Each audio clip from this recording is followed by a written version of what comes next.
The dusty streets of Cedar Ridge, Wyoming, lay silent under the scorching August sun of 1847. Margaret Collins stood at the edge of town, her weathered hands clutching a small bundle of belongings. The townspeople had spoken their verdict with cruel finality. A woman who couldn't bear children had no place among them. "Barren Maggie," they whispered behind closed doors. "What use is a woman who can't give her husband sons?" Her husband Thomas had died 2 winters ago from pneumonia, leaving her alone to face the town's growing hostility. Without children to prove her worth, without a man to protect her reputation, she had become an outcast. The women who once invited her to quilting circles now crossed the street to avoid her. The men who had tipped their hats in respect when Thomas lived now looked through her as if she were a ghost. Margaret had tried everything. She had prayed until her knees bled. She had drunk every tonic the traveling medicine man sold. She had even visited the old Shoshone woman who lived in the hills, desperate for any cure. Nothing worked. Her womb remained empty, and with each passing month the town's animosity grew stronger. The final blow came when the town council, led by the stern Reverend Blackwood, declared her presence a curse upon their community. The meeting had been held in the church on a Tuesday evening. Margaret hadn't been invited, but she had heard the verdict from her neighbor, old Mrs. Patterson, one of the few who still showed her kindness. "The Lord has marked you," Reverend Blackwood had proclaimed from his pulpit the following Sunday. "Your empty womb is a sign of his displeasure. You bring misfortune to our blessed town." The congregation had nodded in agreement, their faces hard with righteous judgment. Even women who had once called her friend now turned their backs. Martha Henderson, who had shared recipes with her just months before, spat at her feet. Samuel Morrison, the shopkeeper, refused to sell her provisions. His wife Eleanor, who had once borrowed sugar from Margaret, now told her children to run if they saw her coming. They gave her 3 days to leave. When she refused, insisting this was her home, they took matters into their own hands. On a moonless night, a group of men dragged her from her small cabin. She fought them, screaming for mercy, but their hearts were stones. They took her to the old cemetery beyond the hills, where forgotten souls lay buried. There they had dug a shallow grave. "If you won't leave living," one man growled, "then you'll leave dead." Margaret's screams echoed through the canyon as they threw her into the pit. Dirt rained down upon her face, filling her mouth, her lungs. She clawed at the earth walls, her fingernails breaking against the hard soil. The last thing she heard was Reverend Blackwood's voice, reciting scripture about the wages of sin. But death would not claim Margaret Collins that night. As the men walked away, satisfied with their grim work, a miracle stirred beneath the earth. Her fingers, bloody, but determined, found purchase. Inch by agonizing inch, she pulled herself from what was meant to be her tomb. The earth that was meant to be her shroud became her cocoon, and from it she would emerge transformed. When Margaret finally broke through the surface, the moon had risen high. Her dress was torn, her body bruised and bleeding, but she was alive. She lay there for hours, gasping, tasting the sweet night air. Every breath was a victory against those who had tried to silence her forever. She knew she couldn't return to Cedar Ridge. They would simply try again, and next time they might make sure she was dead before burying her. With nowhere else to go, she stumbled into the wilderness, following the stars northward. For days she wandered through the harsh terrain. She drank from streams and ate wild berries, her body growing weaker with each passing hour. Fever took hold, and she began to see visions of Thomas calling her home. She almost gave in to the sweet promise of death when she heard something that pulled her back to the living world. Children's laughter. Through her delirium, she saw a small cabin, nestled in a grove of pine trees. Smoke rose from the chimney, and the sound of young voices carried on the wind. She collapsed at the edge of the clearing, her strength finally gone. "Papa, Papa, there's a lady." The voice belonged to a little girl, no more than 6 years old. Soon, strong arms lifted Margaret from the ground. She looked up into the kindest eyes she had ever seen. They belonged to a man with rough hands and a gentle face, weathered by sun and sorrow. "Easy now," he said. "You're safe." His name was Jacob Müller, a lumberjack who had built his life far from any town. His cabin was simple but clean, filled with the chaos of 3 young children. Emma was the oldest at 8, bright and helpful. Little Mary was 6, full of questions and wonder. The youngest, Samuel, was only 4, with his father's kind eyes. Jacob tended to Margaret's wounds without asking questions. His children watched with curious eyes as he cleaned her cuts and wrapped her bruised ribs. When she finally woke fully, 3 days later, she found herself in a real bed for the first time in weeks. "You were nearly dead," Jacob said simply, offering her a cup of broth. "The children found you." Margaret expected him to ask what had happened, to demand explanations. Instead, he simply cared for her, asking nothing in return. The children, starved for maternal attention, gravitated toward her immediately. "Are you going to stay?" Mary asked one morning, climbing onto Margaret's bed. "We don't have a mama." Margaret's heart clenched. She looked at Jacob, who was teaching Samuel to whittle by the fire. He met her eyes and nodded slightly, a sad smile on his face. "Their mother died 2 years ago," he explained later, when the children were asleep. "Childbirth fever. I've been doing my best, but—" He gestured helplessly at the pile of mending, the dirty dishes, the children's tangled hair. Margaret found herself slipping into their lives like a missing puzzle piece. She cooked meals that weren't burnt. She mended clothes with careful stitches. She taught Emma to braid her hair and helped Mary with her letters.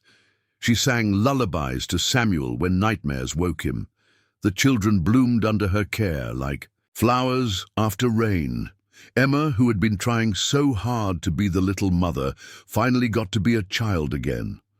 Mary's endless questions found patient answers. Samuel, who had been withdrawn since his mother's death, began to laugh again. But the past haunted her. Every night, she dreamed of dirt filling her mouth, of voices condemning her. She would wake gasping and find Jacob sitting by her door keeping watch. "You're safe here," he would say. "Whatever happened before, it doesn't matter now." One evening, as autumn painted the leaves gold, Margaret finally told him everything. About her barrenness, about the town's cruelty, about the grave they had thrown her into. She expected him to recoil, to cast her out like Cedar Ridge had. Instead, Jacob took her hands in his. "Those folks were fools," he said firmly. "A woman's worth ain't measured by her womb. Look at my children. Look how they love you. You've given them something I couldn't, a mother's heart." Tears streamed down Margaret's face.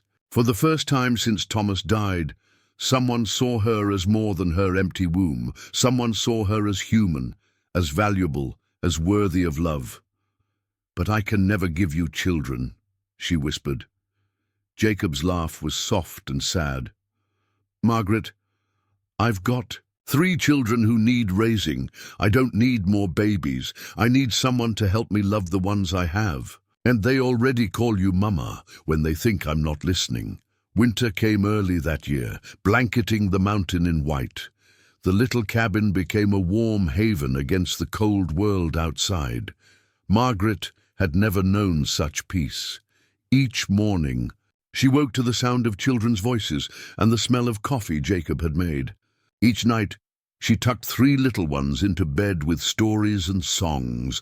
The children had taken to calling her Mama openly now, and each time they did, her heart swelled with a joy she had thought forever denied to her. Emma helped her with the household chores, chattering about her dreams of becoming a teacher. Mary followed her everywhere, asking endless questions about everything from why snow fell to where babies came from. Samuel, the youngest, had claimed her lap as his personal throne during story time. Jacob, for his part, treated her with a respect and kindness that still surprised her. He never presumed, never pushed, but she caught him watching her sometimes with a soft expression that made her heart race like a young girl's. But peace never lasts long in the frontier. One February morning, as Margaret was teaching Emma to make bread, horses thundered into their clearing. Her blood turned to ice when she recognized the lead rider, Reverend Blackwood himself, flanked by 6 men from Cedar Ridge. "So the rumors were true," Blackwood said, his voice dripping with disgust. "The Barren woman lives, spreading her curse to another family." Jacob stepped out of the cabin, his rifle in hand. "You're not welcome here, stranger. I'm Reverend Blackwood, from Cedar Ridge. That woman is a fugitive from God's justice. She was condemned by our town for her barrenness, for the curse she carries. We buried her to protect our community, but Satan helped her escape." Jacob's face hardened. "You buried a living woman? And you call yourself a man of God?" "She's barren," Blackwood spat. "She cannot fulfill a woman's purpose. She's an abomination." "Papa," Emma's small voice came from the doorway. Mary and Samuel peeked out behind her, their eyes wide with fear. Margaret tried to shield them, but Mary ran to her, wrapping her arms around Margaret's waist. "Don't let them take our mama!" The word hit Blackwood. He never presumed, never pushed, but she caught him watching her sometimes with a soft expression that made her heart race like a young girl's. But peace never lasts long in the frontier. One February morning, as Margaret was teaching Emma to make bread, horses thundered into their clearing. Her blood turned to ice when she recognized the lead rider, Reverend Blackwood himself, flanked by 6 men from Cedar Ridge. "So the rumors were true," Blackwood said, his voice dripping with disgust.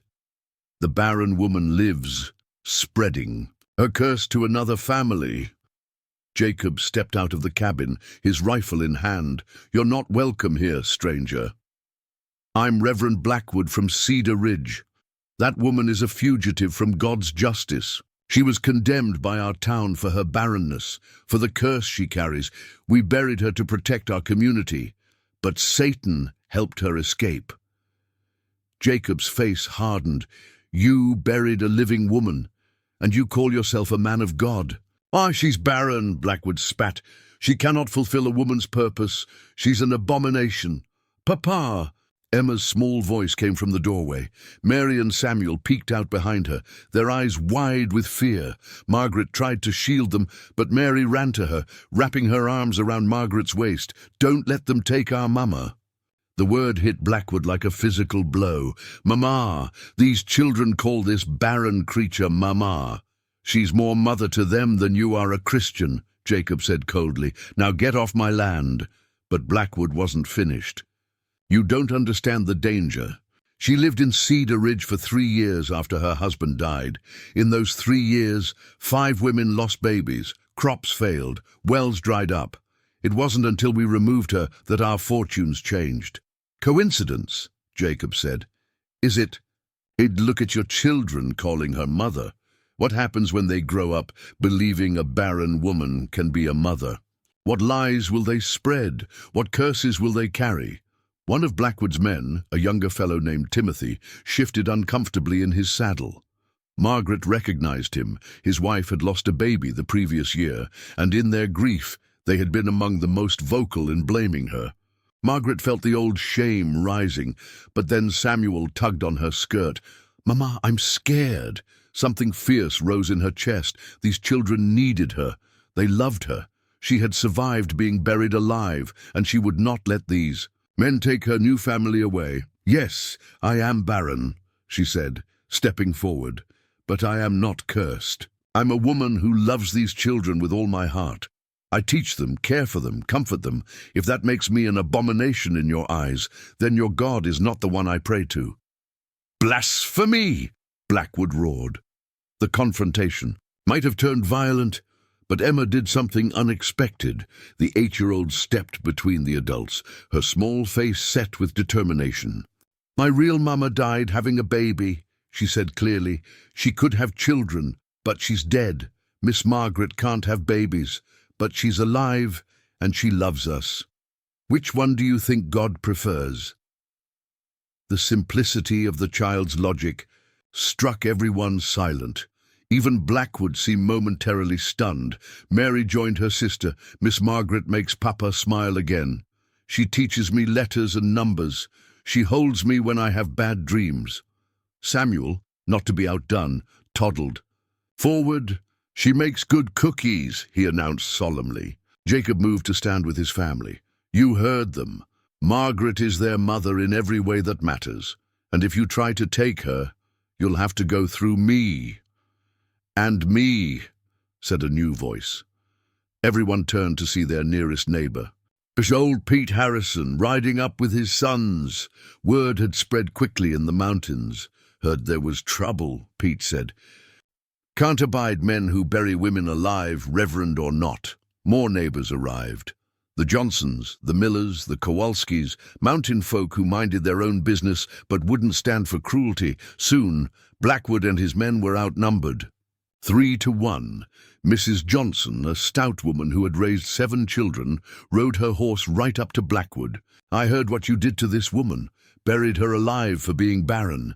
You should be ashamed. I've known plenty of barren women who were better Christians than fertile ones. And I've known fertile women who were terrible mothers. The womb doesn't make the woman, Reverend."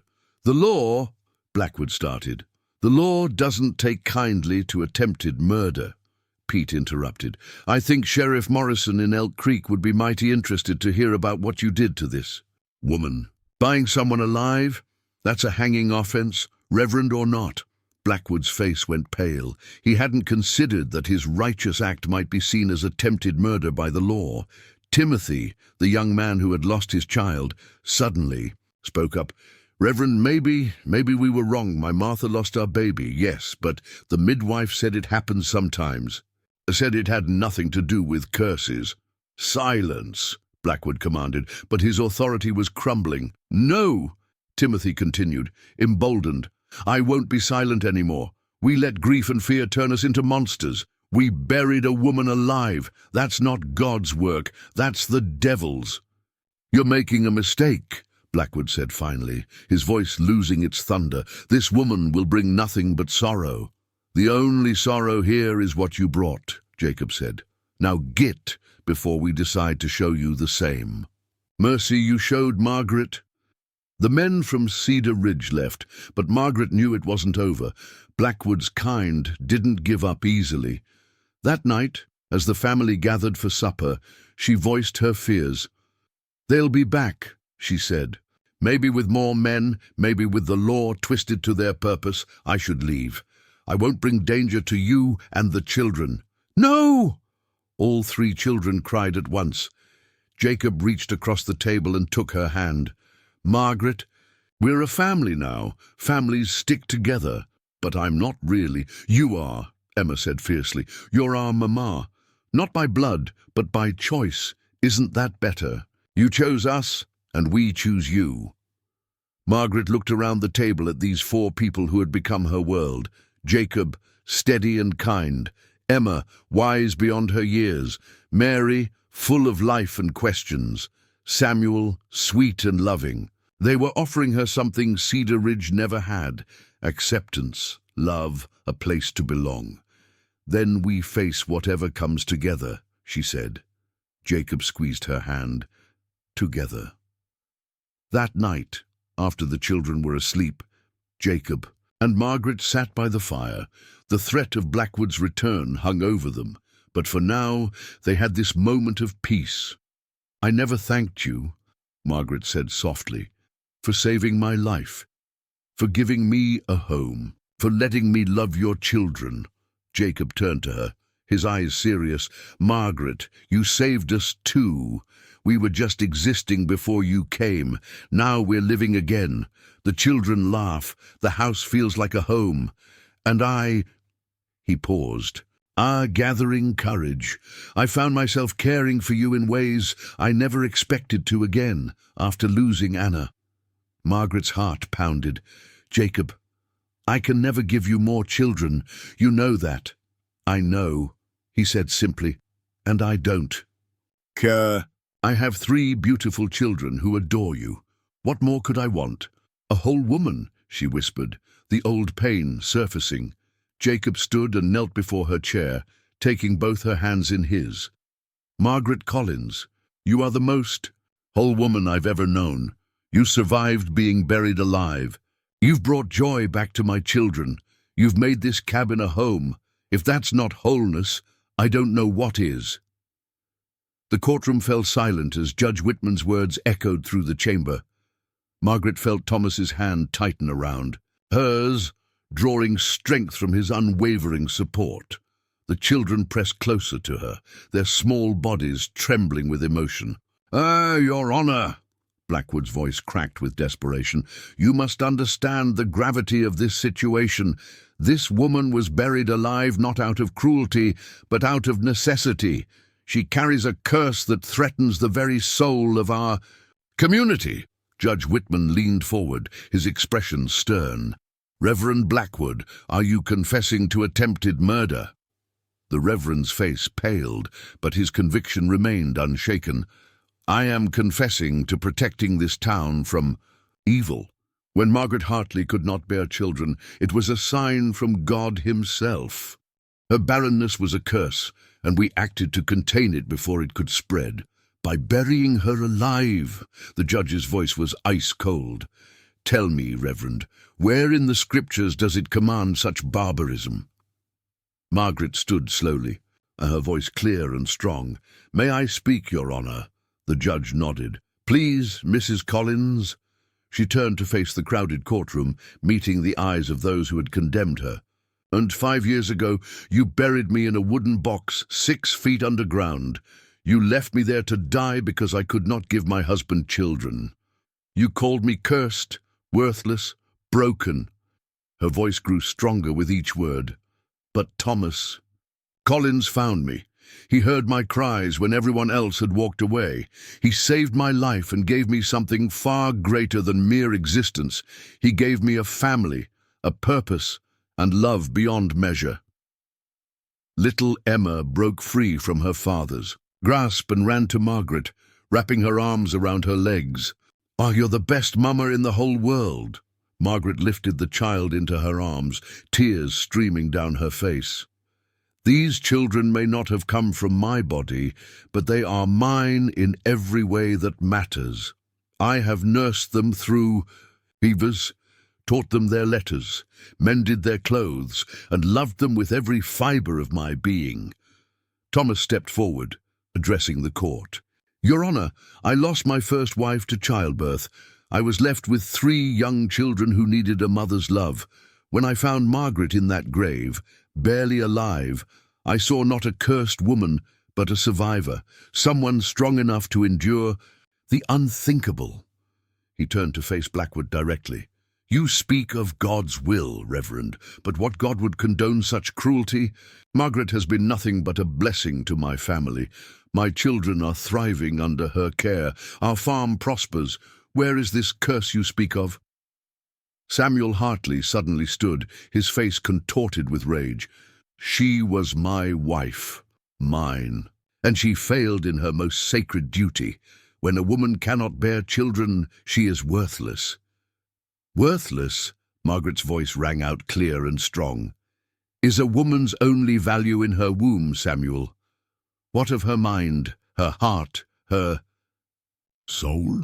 What of the love she can give to children who have already lost one mother? She set Emma down gently and walked toward her former husband. You were so quick to discard me, to bury me like refuse. But Thomas saw my worth. These children see my worth, and by God's grace, I see my own worth now. The judge raised his hand for silence. I have heard enough.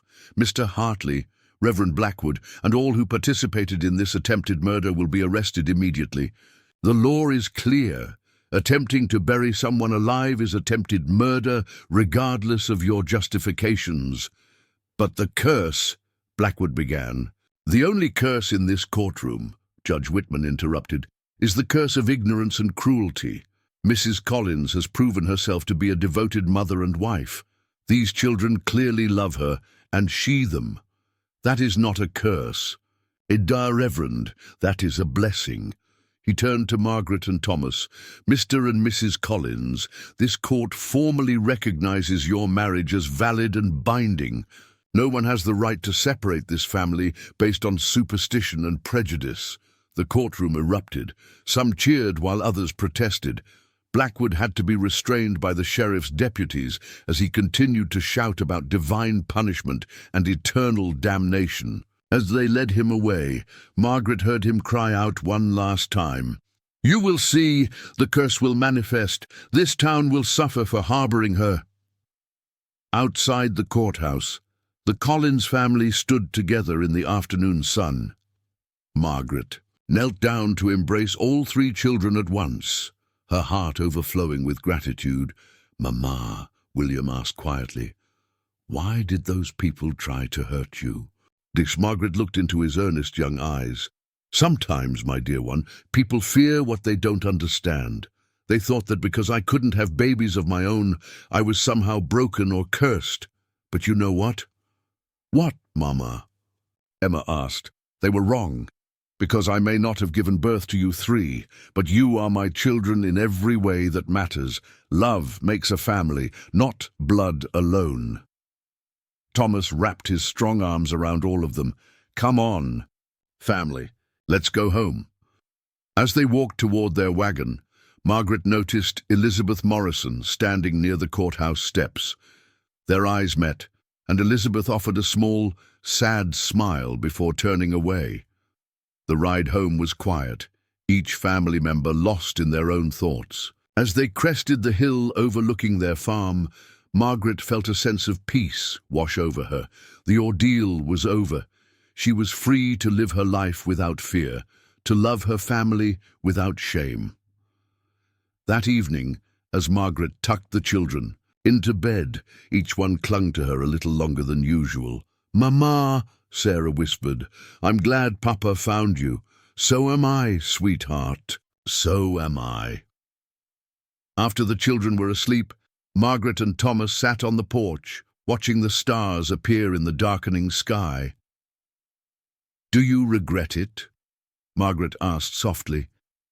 "Taking on a woman with such a complicated past?" Thomas pulled her close. "The only thing I regret is that I didn't find you sooner.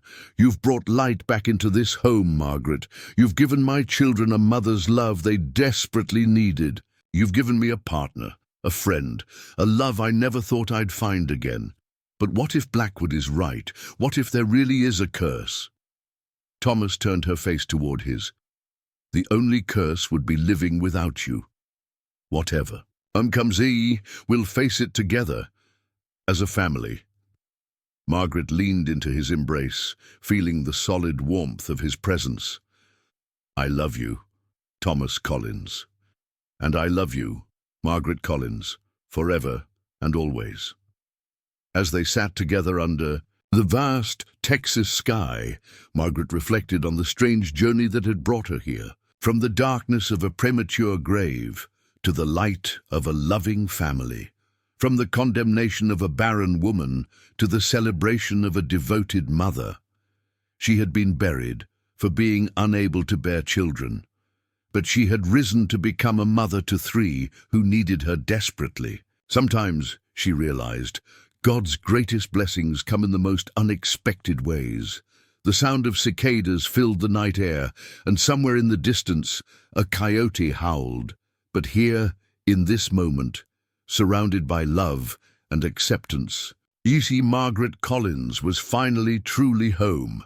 In the days that followed, the town of Cedar Ridge slowly began to change. The arrest of Reverend Blackwood and Samuel Hartley had sent shockwaves through the community. Some continued to whisper about curses and divine punishment, but many others began to question the cruel traditions they had blindly followed. Margaret returned to her daily routines with renewed purpose. She tended her garden, taught the children their lessons, and supported Thomas in his work. But now she walked through town with her head held high, no longer hiding from the judgment of others. One morning, as she shopped at the general store, Elizabeth Morrison approached. Margaret, she said softly, I owe you an apology. What we did to you was unforgivable. Margaret studied her former friend's face, seeing genuine remorse in her eyes. Why did you help them, Elizabeth? Tears welled in Elizabeth's eyes. Fear, pure and simple fear. I've been barren for 8 years, Margaret. Every day, I wondered if I would be next. I thought if I helped condemn you, it would somehow protect me. Margaret felt a wave of compassion wash over her. She reached out and took Elizabeth's hand. Oh, Elizabeth, don't you see? We're not cursed. We're just women who couldn't have children. It doesn't make us less valuable or less worthy of love. Your husband, Thomas, he doesn't care that you can't give him children of your own. He had children who needed a mother. I had love to give. God brought us together in his perfect timing. Margaret squeezed her friend's hand. Your worth isn't determined by your womb, Elizabeth. You are so much more than that. Elizabeth broke down, sobbing, and Margaret pulled her into an embrace, right there in the middle of the store. Let people stare. Let them whisper. She would no longer live in fear of their judgment. As the months passed, Margaret's story spread throughout Texas and beyond. Women who had been shunned for their barrenness found hope in her tale. Men who had dismissed their wives began to reconsider. The rigid beliefs that had nearly cost Margaret her life slowly began to crumble.